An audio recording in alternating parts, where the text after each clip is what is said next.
الحمدللہ رب العالمین والصلاة والسلام علی سید الانبیاء والمرسلین اما بعد فاعوذ باللہ من الشیطان الرجیم بسم اللہ الرحمن الرحیم۔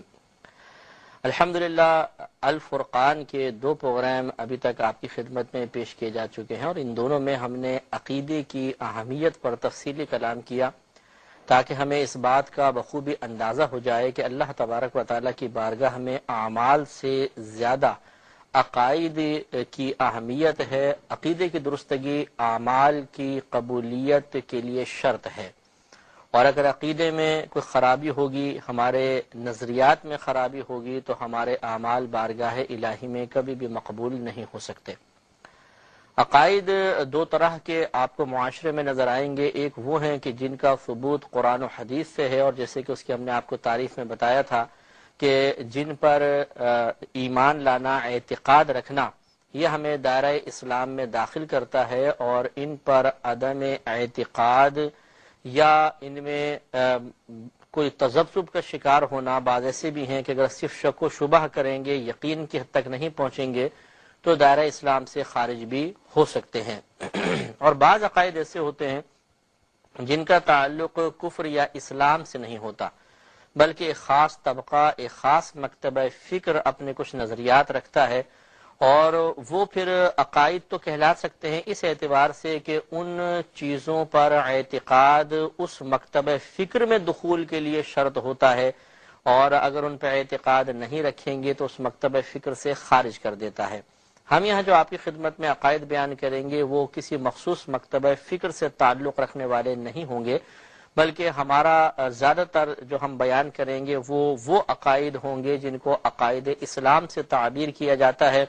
اور اللہ تبارک و تعالیٰ اور اس کے رسول کریم صلی اللہ علیہ وسلم نے ان عقائد پر، ان نظریات پر اعتقاد کو لازم قرار دیا ہے۔ وہ اعتقاد قائم ہوگا، وہ اعتقاد درست ہوگا تو ہم اسلام میں داخل رہیں گے، اور اگر خدا نخواستہ اس میں کچھ گڑبڑ ہوئی، اس میں کمی بیشی کوتاہی ہوئی تو دائرہ اسلام سے خروج کا حکم یا کم از کم بدعت کا حکم لگ سکتا ہے۔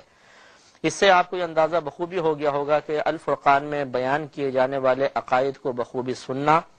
اور انہیں دلائل کے ساتھ اپنے ذہن میں محفوظ رکھنے کی کوشش کرنا بے حد ضروری ہے کہ اس پر ہماری پوری آخرت کا دار و مدار ہو سکتا ہے۔ آپ جتنے بھی اعمال کر رہے ہیں ان کا دار و مدار صحیح عقیدے پر ہے، اور ہم وہ درست عقیدہ انشاءاللہ آپ کی خدمت میں قرآن و حدیث کی تعلیمات کی روشنی میں بیان کریں گے جو آپ کے اعمال کی حفاظت کا ضامن ہوگا۔ اس سے آپ اندازہ بخوبی لگا لیں اور یقین کامل کریں کہ عقیدہ بہت ہی ضروری ہے، اور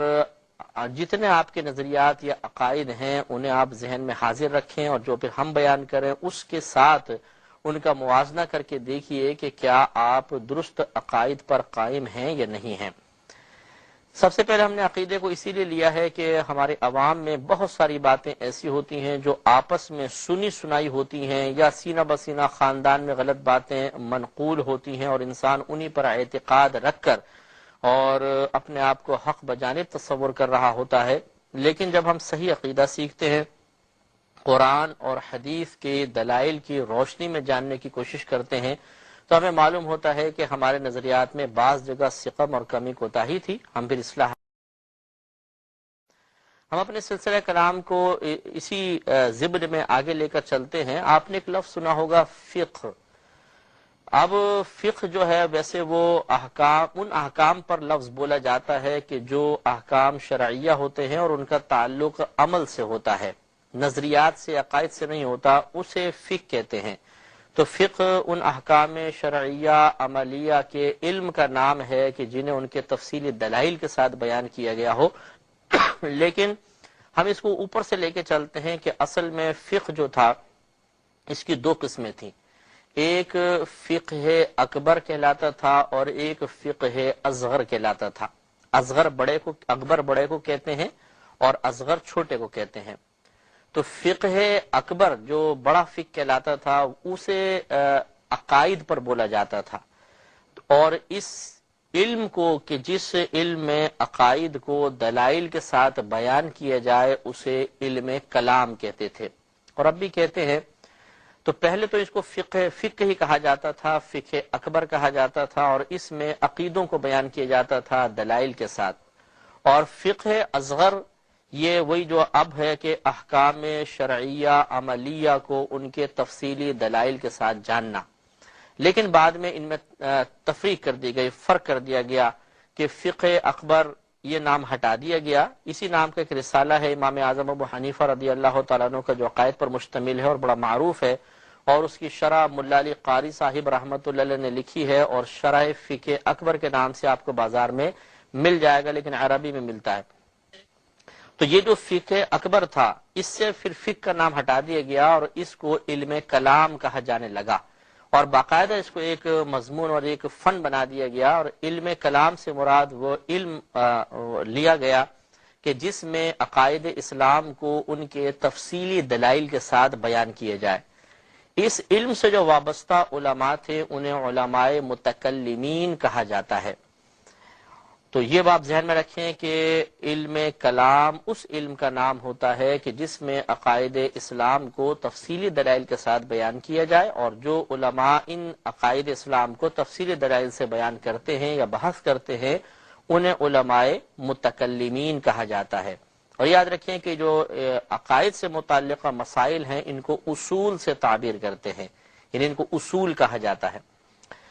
اور دوسرا جو تھا فقہ اصغر، پھر اس کو صرف فقہ کہا جانے لگا۔ اب جب لفظ فقہ بولتے ہیں تو اس سے مراد یہی فقہ اصغر ہوتا ہے، یعنی وہ مسائل کے جن کا تعلق احکام شرعیہ سے ہوتا ہے اور عمل سے ہوتا ہے، ان کا تعلق عقائد وغیرہ سے نہیں ہوتا۔ اس علم کو اب علم فقہ کہا جانے لگا، اور اس علم سے جو علماء وابستہ ہوتے ہیں، تعلق رکھتے ہیں، انہیں فقہاء کہتے ہیں۔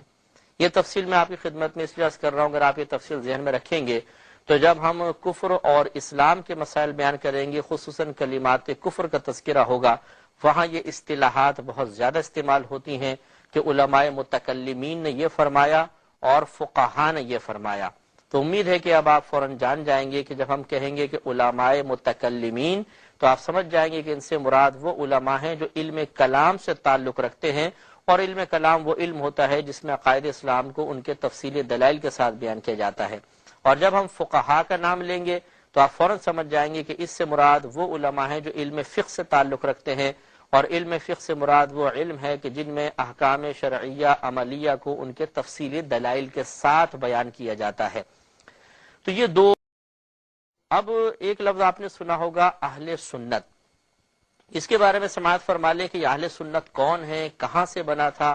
اور یہ کون کہلاتے ہیں، یہ بہت ہی ضروری ہے۔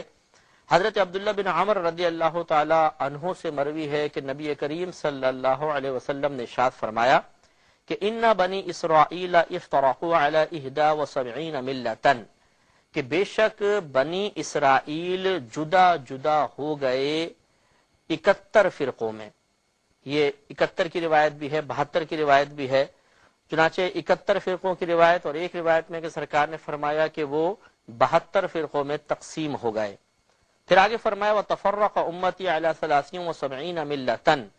اور میری امت جدا جدا ہو جائے گی 73 فرقوں میں، كُلُّهَا فِي النَّارِ، یہ تمام کے تمام گروہ، یہ تمام کے تمام فرقے جہنم میں جائیں گے، إِلَّا مِلَّةً وَاحِدَةً، مگر ایک گروہ، وہ جہنم میں نہیں جائے گا، وہ جنت میں جائے گا۔ فقیل له ما الواحدہ، تو پوچھا گیا کہ رسول اللہ صلی اللہ علیہ وسلم وہ ایک فرقہ کون سا ہے؟ قال، تو آپ نے ارشاد فرمایا کہ ما انا علیہ اليوم واصحابی، کہ جس پر آج میں ہوں اور میرے اصحاب ہیں، وہ اگر جو فرقہ اس پر ہوگا وہ جنت میں جائے گا۔ تو معلوم یہ ہوا کہ چونکہ نبی کریم صلی اللہ علیہ وسلم کا عمل سنت کہلاتا ہے، آپ کا طریقہ سنت کہلاتا ہے، اور صحابہ کرام باقاعدہ ایک جماعت تھے، تو نبی کریم صلی اللہ علیہ وسلم نے ارشاد فرمایا گویا کہ جو میرے طریقے پر ہوگا اور میرے صحابہ کے طریقے پر ہوگا وہ نجات پا جائے گا۔ تو نبی کریم سے سنت کا لفظ لیا گیا اور صحابہ کرام سے جماعت کا تصور لیا گیا، اور جو پھر اس پر قائم رہے گا اسے اہل سنہ والجماعہ کہا گیا۔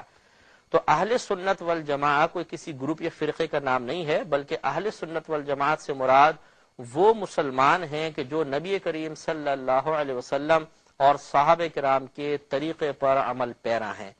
اور خصوصاً اس کا تعلق عقائد سے ہے کہ جن عقیدوں پر نبی کریم صلی اللہ علیہ وسلم تھے یا صحابہ کرام تھے، جو ان عقائد اور معمولات کو اختیار کر کے رکھے گا، اسی کے مطابق اپنی زندگی بسر کرے گا، انہی نظریات کو اپنے ذہن میں جگہ دے گا، وہ اہل سنت والجماعت کہلائے گا۔ اور اس پہ مزید انشاءاللہ ہم تفصیل بھی آپ کو عرض کریں گے۔ تو یہ اہل سنت والجماعت کا تصور ہے کہ یہ کوئی خاص گروہ نہیں ہے، بلکہ یہ مسلمان ہی کہلاتے ہیں، یہ مسلمان ہی حقیقتاً اہل سنت والجماعت ہوتا ہے، اور نبی کریم صلی اللہ علیہ وسلم نے اس کی نشاندہی بہت پہلے فرما دی تھی۔ پھر جو اہل سنت تھے، ان میں عقائد کے اعتبار سے دو گروہ بنے۔ یہ تفصیل میں آپ کو اس لیے عرض کر رہا ہوں کہ یہ ایک مسلمان کے لیے جاننا بہت ضروری ہے، کیونکہ اصطلاحات اکثر استعمال ہوتی ہیں۔ تو اہل سنت میں عقائد کے اعتبار سے دو بڑے گروہ ہیں، ایک اشاعرہ کہلاتے ہیں اور ایک ماتریدیہ کہلاتے ہیں۔ اشاعرہ جو ہے یہ ابو الحسن اشعری رحمت اللہ علیہ کی جانب منسوب ہیں۔ یہ حضرت ابو موسیٰ اشعری رضی اللہ تعالی عنہ کی نسل سے تھے، اور سن 260 ہجری میں آپ کی پیدائش ہوئی تھی۔ اب 1430 ہجری ہے، 260 ہجری میں آپ پیدا ہوئے، بہت پرانا زمانہ ہے، آپ اندازہ کریں۔ اس میں ابو الحسن اشعری رضی اللہ تعالیٰ عنہ کی پیدائش ہوئی، اور آپ نے عقائد اسلام کو ان کے تفصیلی دلائل کے ساتھ بیان فرمایا۔ تو یہ بہت بڑے عالم تھے، اور یہ اکثر اہل سنت کے رئیس المتکلمین کہلاتے ہیں۔ تو جو ان سے وابستہ لوگ ہیں، وابستہ لوگ سے مراد یہ ہیں کہ جو عقائد اسلام کو آپ کے دلائل، پیش کردہ دلائل کی روشنی میں اختیار کرتے ہیں، اور ان دلائل کو ہی قوی تصور کرتے ہیں، انہیں اشاعرہ کہتے ہیں، اور اس کے بانی ابو الحسن اشعری ہیں۔ دوسرے ماتریدیہ کہلاتے ہیں، یا ماتریدی بھی کہتے ہیں، یا ابو منصور ماتریدی رحمت اللہ علیہ کے ماننے والے سمجھ لیں کہلاتے ہیں۔ یہ بھی ہم عصر تھے، اور یہ ان کا تعلق جو تھا، ماترید ایک علاقہ تھا جو سمرقند کا ایک ذیلی علاقہ کہلاتا ہے، یہ وہاں کے رہنے والے تھے، اس لیے ماتریدی کہلاتے تھے، ابو منصور ماتریدی۔ امام اعظم ابو حنیفہ رضی اللہ تعالی عنہ عقائد کے سلسلے میں، پیش کردہ دلائل کے سلسلے میں انہی کا اتباع کرتے ہیں۔ یعنی ابو منصور ماتریدی رحمت اللہ علیہ نے عقائد اسلام کو جن دلائل کی روشنی میں پیش فرمایا، اور جو عقائد اسلام پیش کیے، امام اعظم اس کو اختیار کرتے ہیں، تو امام اعظم ماتریدی کہلاتے ہیں۔ اور جو احناف اکثر ہیں، وہ چونکہ امام اعظم کے جو عقائد اسلام کی وضاحت امام اعظم نے کی، جن دلائل کی روشنی میں کی، انہی کو لے کے چلتے ہیں، لہٰذا وہ ماتریدی کہلاتے ہیں۔ تو یہ کوئی الگ کوئی فرقہ نہیں ہے، بلکہ اشاعرہ اور ماتریدیہ جو دو گروپ بنے بھی اہل سنت کے، ان میں صرف عقائد کو بیان کرنے کے لحاظ سے اختلاف نظر آتا ہے۔ ان الفاظ کے اعتبار سے حقیقت یہی ہے کہ ان میں اختلاف صرف لفظی ہے، حقیقتاً کوئی اختلاف نہیں، اور یہ دونوں گروہ جو ہے، انہوں نے عقائد اسلام کو تفصیل کے ساتھ بیان فرمایا۔ سوال یہ پیدا ہوتا ہے کہ ان دونوں کے بیان کرنے کی ضرورت کیا پیش آئی؟ کیا قرآن اور حدیث نے عقیدے بیان نہیں کیے تھے؟ بالکل کیے تھے۔ بعض عقائد تو ایسے ہی تھے جو براہ راست قرآن اور حدیث سے ثابت ہو رہے تھے، اس میں تو کلام کی ضرورت ہی نہیں تھی۔ ان لوگوں نے کام یہ کیا کہ بعض ایسے گروہ پیدا ہوئے، بعض ایسے لوگ پیدا ہوئے، جیسے اس زمانے میں معتزلہ ایک فرقہ تھا، ان لوگوں نے خاص طور پر جو قرآن و حدیث کی دلیلیں تھیں، ان کی تعویلات غلط کی، اور اس سے غلط نتائج مرتب کیے۔ تو ان دو بزرگوں نے پھر درست جو قرآن و حدیث کے موافق اور نبی کریم اور صحابہ کرام کے نظریات کے موافق نتائج تھے، وہ مرتب کر کے لوگوں کو بتائے۔ اس لحاظ سے ان کا امت پر بہت بڑا احسان تصور کیا۔ ابھی یاد رکھیے کہ جیسے ہم نے آپ کو بتایا کہ اب دو علوم ہمارے سامنے آئے، ایک فقہ ہے اور دوسرا علم کلام ہے۔ فقہ جو ہے، یعنی جو احکام شرعیہ عملیہ ہیں، ان کو آپ ثابت کریں گے چار چیزوں سے۔ یہ کہہ لیں کہ ان کے چار دلائل ہوتے ہیں، چار ماخذ ہوتے ہیں، ایک قرآن، دوسرا سنت، تیسرا اجماع اور چوتھا قیاس۔ لیکن جب آپ عقیدے کو ثابت کرنا چاہیں گے تو اس کے دلائل تھوڑے سے مختلف ہوتے ہیں۔ ان میں پہلے دو دلیلیں تو وہی ہیں، یعنی قرآن سے ہمارا عقیدہ ثابت ہوگا یا حدیث سے ثابت ہوگا، تیسرا ہے عقل سلیم، اور چوتھا سواد اعظم۔ تو یوں سمجھ لیجئے کہ عقائد کو اگر آپ ثابت کرنا چاہیں گے، آپ ایک عقیدہ پیش کرتے ہیں بھئی یہ میرا عقیدہ ہے، تو پوچھا جائے گا کہ یہ عقیدہ آپ نے کہاں سے لیا؟ قرآن سے، سنت سے، عقل سلیم سے ثابت کر رہے ہیں یا سواد اعظم سے؟ ان چار میں سے کسی ایک سے ضرور ثابت ہونا چاہیے۔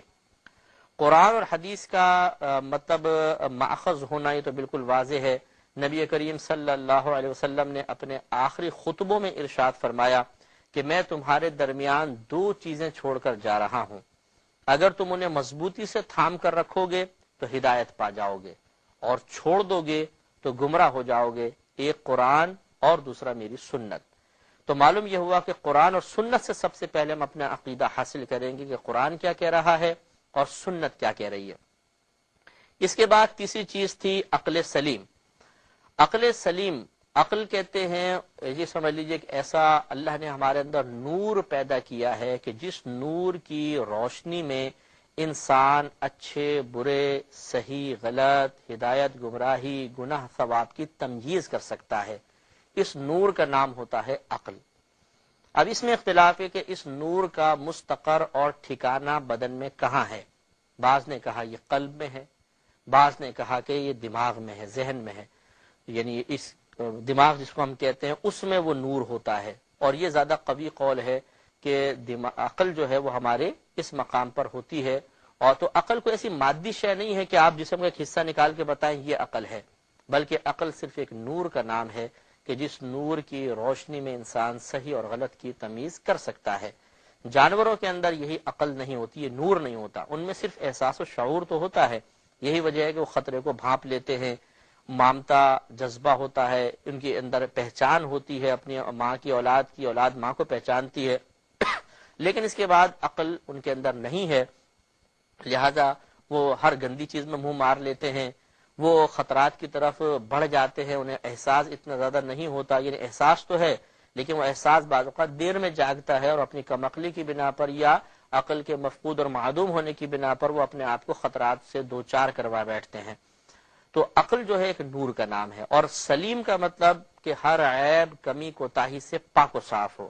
تو عقل سلیم سے بھی عقیدہ ثابت ہو سکتا ہے۔ تو معلوم یہ ہوا کہ عقل تو تمام انسان اور جنات کے پاس ہے، لیکن وہ سلیم بھی ہے کہ نہیں، اس کا فیصلہ اس صورت میں ہوگا، یا اس کو ہم اس صورت میں سلیم کہہ سکتے ہیں جب انسان کے پاس قرآن و حدیث کے علوم ہوں، وہ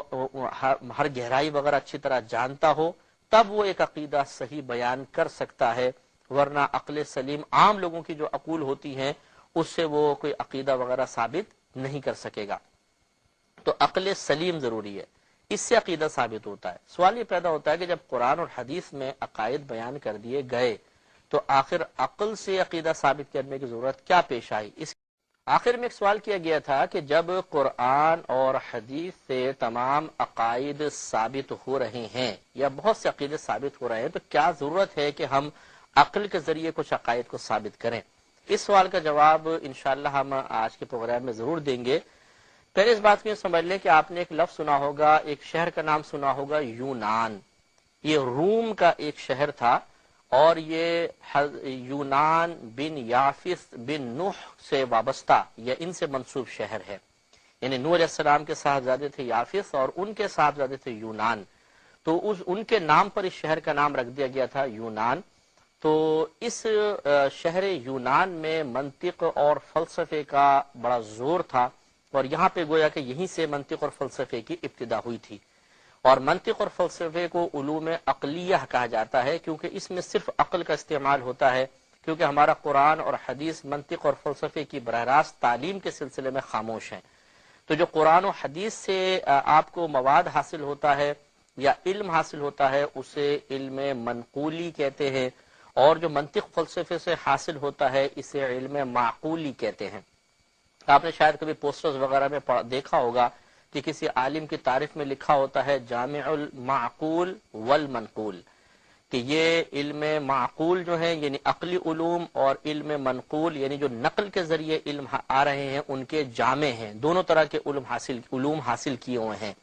تو جب بھی علوم عقلیہ کی بات ہوگی تو اس سے مراد منطقی فلسفہ ہے، اور علوم نقلیہ کی بات ہوگی تو اس سے مراد پھر قرآن اور حدیث وغیرہ ہے۔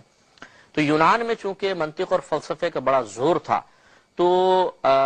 ایک شخص تھا خالد بن یزید بن معاویہ، یہ وہ پہلا شخص تھا جس نے یونان سے علم منطق اور فلسفہ کو عرب کی طرف منتقل کیا، اور اس زمانے کا جو بھی بادشاہ وغیرہ تھا اس سے اس نے رابطہ کیا اور ان کو عربی کے اندر ڈھالا۔ اب یہ منطق اور فلسفے میں جتنی باتیں بیان ہوتی ہیں وہ عقلی طور پر ہوتی ہیں، لہٰذا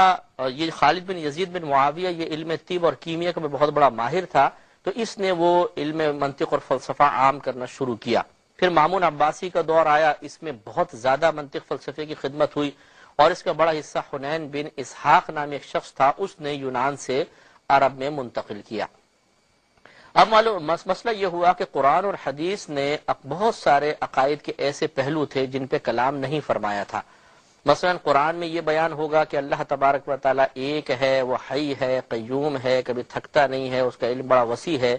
لیکن خود ذات باری تعالیٰ کے بارے میں کلام سے قرآن بھی خاموش رہا، حدیث بھی خاموش رہی، اور انبیاء علیہ السلام نے بھی اس پر کلام کرنا اللہ تعالیٰ کے حکم کی بنا پر مناسب تصور نہیں فرمایا، کیونکہ اس دور میں ضرورت ہی نہیں تھی۔ لیکن جب یہ فلسفہ اور یونان سے فلسفہ اور منطق عربوں میں منتقل ہوئی تو یہ فلسفی حضرات جو تھے انہوں نے ذات باری تعالیٰ اور صفات باری تعالیٰ پر کلام شروع کیا۔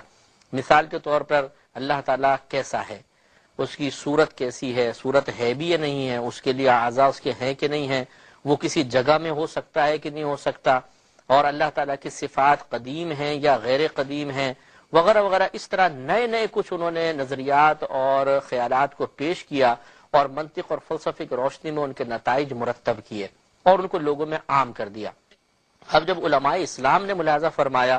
تو ان کے منطق اور فلسفے کی روشنی میں عقائد پر کلام کے نتیجے میں جو کچھ عقائد سامنے آئے تھے ان سے گمراہی عام ہونا شروع ہو رہی تھی، لہذا ضرورت محسوس ہوئی اس بات کی کہ اب ہمارے علماء اسلام کو بھی علم منطق اور علم فلسفہ باقاعدہ سیکھنا چاہیے، کیونکہ علوم نقلیہ تو لوگوں میں رائج تھے، یہ فلسفہ اور منطق پہلی مرتبہ چونکہ آئے تھے، اور کلو جدید لذیذ، ہر جدید لذیذ ہوتا ہے، اور عقل کے ذریعے اس کے اندر اس میں کلام ہوتا تھا۔ عقلی دلیل سے آپ دیکھیں گے بعض اوقات ہم نقلی دلیل سے سامنے والے کو خاموش نہیں کروا سکتے، لیکن عقلی دلائل سے خاموش کروا دیتے ہیں۔ تو جو منطق اور فلسفے کو سیکھ رہے تھے وہ عقلی لحاظ سے زیادہ تیز نظر آتے تھے، تو لوگوں کا رجحان بہت زیادہ اس طرف ہو گیا۔ نتیجہ نکلا کہ ان کے بیان کردہ غلط عقائد لوگوں میں راسخ ہونے لگے اور لوگوں کے عقائد میں فرق آنے لگا۔ جو نقل کے ذریعے انہوں نے عقیدے سیکھے تھے ان کے اندر جب بہت زیادہ کلام شروع ہوا اور منطق فلسفے کی روشنی میں ہوا تو بگاڑ پیدا ہونے لگا۔ نتیجہ نکلا کہ علماء اسلام نے اس بات کی ضرورت کو محسوس کیا کہ ہم اگر ان کے دلائل کا رد کرنا چاہتے ہیں تو ایسا تو نہیں ہو سکتا کہ اگر یہ دلیل عقلی دیں اور جواب میں ہم صرف قرآن و حدیث کی ایک دلیل پیش کر دیں، تو عام عوام جو عقلی دلیل کا رد عقلی دلیل سے چاہتی ہے وہ شاید مطمئن نہ ہو پائے۔ لہٰذا ضروری ہے کہ ہم بھی علم منطق اور فلسفہ سیکھتے ہیں اور انہی کی زبان میں انہی کی ٹرمز کے ساتھ انہی کی اصطلاحات کے ساتھ پھر ہم ان کا رد کریں گے۔ چنانچہ علم منطق اور فلسفہ باقاعدہ سیکھا گیا، اور پھر جو اعتراضات ذات باری تعالیٰ پر، صفات باری تعالیٰ پر یا آخرت کے سلسلے میں جو عقلی لحاظ سے انہوں نے اعتراضات قائم کیے تھے کہ جسم دوبارہ نہیں بن سکتے ہیں، اللہ تبارک و تعالیٰ کیسے لوگوں کو اٹھائے گا، یہ ہو ہی نہیں سکتا کہ جسم اگر جیسے ہمارے نزدیک جب انسان کو قبر میں رکھا جاتا ہے تو پورا جسم اس کا ختم ہو جاتا ہے، لیکن ریڑھ کی ہڈی کا ایک باریک سا ذرہ ایسا ہے جو مزید تقسیم کو قبول نہیں کرتا، جس کو اصطلاح میں جزء لا یتجزا کہتے ہیں، اور وہ اسی ایک ذرے سے اللہ تبارک و تعالیٰ دوبارہ انسان کو معارض وجود میں لے آئے گا، جبکہ یہ لوگ جزء لا یتجزا کا انکار کرتے ہیں اور بولتے ہیں کہ ہر جز تقسیم ہو سکتا ہے، لہٰذا پھر کیسے دوبارہ انسان اٹھے گا بتائیے۔ تو جب انہوں نے اس طرح انکار کیا، بہت سے عقائد اسلام جو بالکل واضح تھے لیکن عقل کے ذریعے انہوں نے اس میں معاذ اللہ کو نقص ثابت کرنے کی کوشش کی، تو ضروری ہوا کہ انہی کی زبان میں پھر ان کو سمجھایا جائے، تو علماء نے اس کو سیکھا، اور بہت سارے عقائد ایسے کہ جو براہ راست قرآن و حدیث میں بیان نہیں ہوئے تھے، جیسے اللہ تعالیٰ کے لیے سمت کا تعین کرنا، اللہ کے لیے جسمانیت مانی جائے یا نہ مانی جائے وغیرہ وغیرہ، ان کو عقل دلائل سے سمجھایا۔ لہٰذا پھر عقل سلیم بھی ایک دلیل کے طور پر سامنے آئی کہ بہت سے عقائد اسلام عقل سلیم کے ذریعے بھی ثابت ہوں گے۔ تو یہاں یہ واضح ہو گیا ہوگا کہ ہر ایک کی عقل سے کوئی عقیدہ ثابت نہیں ہوگا، بلکہ عقل سلیم سے ہوگا۔ وہ عقل جو جہالت، کم علمی، کوتاہی علم اور دیگر عیوب سے پاک و صاف ہو، اور وہ صرف علماء اسلام کی ہی عقول تھیں کہ جن کے پاس وسعت علمی تھی، وہ علم فلسفہ منطق بھی جانتے تھے، قرآن و حدیث کے علوم پر ان کو عبور بھی حاصل تھا۔ اس کی روشنی میں انہوں نے جو عقیدہ نکالا وہ گویا کہ عقل سلیم کی دلیل کے ساتھ عقیدہ ثابت ہوا، اور اس عقیدے کو ہم نے اختیار کیا، اور انشاءاللہ وقت جب آئے گا آگے انشاءاللہ میں ذات باری تعالیٰ پر، صفات باری تعالیٰ پر کلام ہم کریں گے تو یہ تمام چیزیں بتائیں گے کہ یہ عقیدہ ہمارا کہاں سے ثابت ہے، قرآن سے، حدیث سے، عقل سلیم سے، یا سواد اعظم سے، تو بالکل انشاءاللہ وضاحت ہوتی چلی جائے گی۔ تو تیسری دلیل، چوتھا ہے سواد اعظم۔ سواد کہتے ہیں جماعت کو، اعظم مانے بڑی۔ اگر مسلمانوں کی ایک بڑی جماعت کسی عقیدے پر متفق ہو جاتی ہے تو ان کا اس عقیدے پر اتفاق بھی اس عقیدے کے حق ہونے کی دلیل تصور کیا گیا ہے، اور یہ ہم کہتے ہیں یہ عقیدہ کس سے ثابت ہے؟ سواد اعظم سے ثابت ہے، یعنی ایک بڑی جماعت سے ثابت ہے۔ اور اس کو دلیل اس لیے بنایا کہ حضرت ابن عمر رضی اللہ تعالی عنہما سے مروی ہے، اور یہ حاکم کی روایت ہے، نبی کریم صلی اللہ علیہ وسلم نے ارشاد فرمایا کہ لا یجمع اللہ امتی علی ضلالۃ ابدا، اللہ تبارک و تعالی میری امت کو کبھی گمراہی پر جمع نہیں فرمائے گا۔ وَيَدُ اللَّهِ عَلَى الْجَمَاعَةِ هَكَذَا، اور اللہ تبارک و تعالی کا دست رحمت جماعت پر اس طرح ہے، ہاکذا اس طرح فرمایا، اس طرح ہے، سرکار نے اشارہ فرمایا کہ اس طرح اللہ کا دست رحمت جماعت کے اوپر ہے۔ فَاتَّبِعُوا السَّوَادَ الْأَعْظَمَ، تو تم ایک بڑی جماعت کی پیروی کرو، بڑی جماعت کے پیچھے چلو۔ فَإِنَّهُ مَنْ شَذَّ فِي النَّارِ، کیونکہ جو اس بڑی جماعت سے علیحدہ ہوگا اسے آگ میں علیحدہ کر دیا جائے گا۔ تو یہ نص صریح ہے اس بات پر کہ اللہ تبارک و تعالی اس امت کو کبھی بھی گمراہی پر جمع نہیں فرمائے گا، اور خصوصاً عقیدے کے اعتبار سے گمراہی یہ کبھی بھی نہیں ہو سکتی ہے۔ لہٰذا وہی عقیدہ درست تسلیم کیا جائے گا کہ جس پر مسلمانوں کی ایک بڑی جماعت قائم ہوگی، اور پھر اس بڑی جماعت کے ساتھ رہنا ہی اصل میں حق کے ساتھ رہنا ہے، کیونکہ جو اس سے علیحدہ ہوگا وہ جہنم میں چلا جائے گا۔ تو معلوم یہ ہوا کہ عقائد کے باب میں، اور ہم بات کر رہے ہیں ابھی کفر و اسلام سے متعلقہ عقائد بس، ابھی ہمارے وہ جو ایک مخصوص مکاتب فکر کے آپس کے اختلافات ہیں ان پہ ہمارے کوئی کلام نہیں ہے۔ ہمارا کلام ہے ان عقائد کے بارے میں جو قرآن اور حدیث میں بیان کیے گئے، جن عقائد پر ہمارے نبی کریم صلی اللہ علیہ وسلم اور صحابہ کرام تھے یا 1500 سال کے بڑے بڑے علماء، فقہاء اور بڑے بڑے اولیاء اعظام تھے، ان عقائد پر ہمارا کلام ہے کہ نبی کریم صلی اللہ علیہ وسلم نے ان عقائد کے بارے میں نشاندہی فرما دی ہے کہ بڑی جماعت جن عقیدوں پر ہوگی اس عقیدے کو تم اختیار کر لینا، کیونکہ جو بڑی جماعت سے باہر نکلتا ہے گویا کہ وہ ایک ایسی جماعت سے باہر نکل گیا جس پر اللہ تبارک و تعالیٰ کا دست رحمت تھا، اور پھر وہ شخص جہنم میں چلا جائے گا۔ تو سواد اعظم، بڑی جماعت کے ساتھ وابستگی یہ بھی ضروری ہے، اور بڑی جماعت کا اختیار کردہ عقیدہ گویا کہ درست عقیدہ ہے۔ اس کی قرآن سے مزید دلیل یہ سماعت فرما لے کہ اللہ تبارک و تعالی نے سورہ الحمد شریف میں، سورہ فاتحہ میں ارشاد فرمایا، اور ہمارے لیے دعا کا گویا کہ حکم دیا، اگرچہ فرمان اللہ تبارک و تعالی کا ہے کہ اہدنا الصراط المستقیم، اے اللہ ہمیں سیدھا راستہ چلا، صراط الذین انعمت علیہم، ان لوگوں کا راستہ جن پر تو نے انعام فرمایا۔ یہ بڑی جماعت کی طرف اشارہ ہو گیا کہ جو اللہ تبارک و تعالیٰ کے انعام یافتہ بندے ہیں ان کے راستے پر چلنا اصل میں یہ راستہ صراط مستقیم ہے، اور اس راستے پر چلنا یہ اللہ تبارک و تعالیٰ کو محبوب اور مطلوب ہے۔